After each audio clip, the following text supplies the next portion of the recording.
Hello everyone, my name is Hannah McDonald, and today I'm presenting on traumatic brain injuries and their relationship to juvenile crime.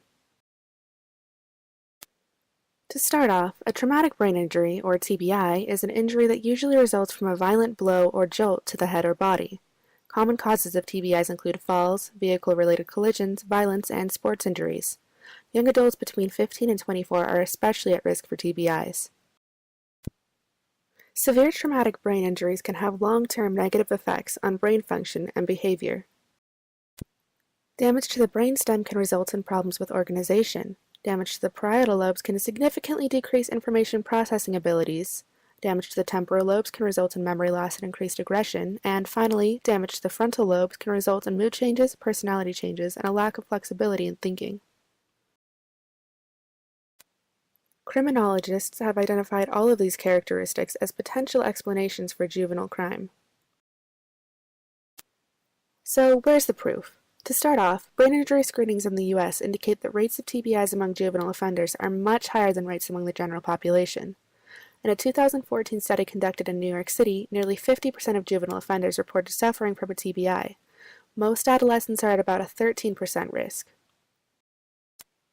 Another analysis by BYU researcher Thomas J. Farrer suggested that juvenile offenders were 3 times more likely than control groups to suffer from TBIs. The higher rates among juvenile offenders seem to indicate a link between traumatic brain injury and the risk-seeking behaviors that often result in crime. However, a past history of TBIs does not guarantee that an adolescent will engage in juvenile crime. In 2003, Canadian researchers grouped 92 young TBI sufferers into 4 behavioral categories: normal, attention, delinquent, or withdrawn somatic. Most of the participants scored in the normal category. Current research is unfortunately lacking in depth. Little research has been done to analyze possible confounding variables like location, family situation, or socioeconomic status. For example, some adolescents may be more at risk for both TBIs and juvenile delinquency because they live in an environment where they're more likely to be assaulted. It's difficult to accurately measure the relationship between TBIs and juvenile delinquency without considering those factors. So, to wrap it all up, TBIs are associated with impaired information processing skills, mood changes, and increased impulsivity, which are all risk factors for juvenile crime. Juvenile delinquents are much more likely than the general population to have a history of TBIs, and more research needs to be done to examine potential confounding factors.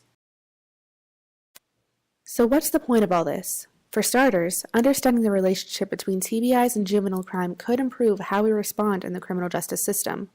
If it turns out that traumatic brain injuries increase the risk that someone will engage in crime, then we can focus more of our efforts on medical rehabilitation than on punishment. Increased rehabilitation, in turn, could reduce the amount of juveniles engaging in crime.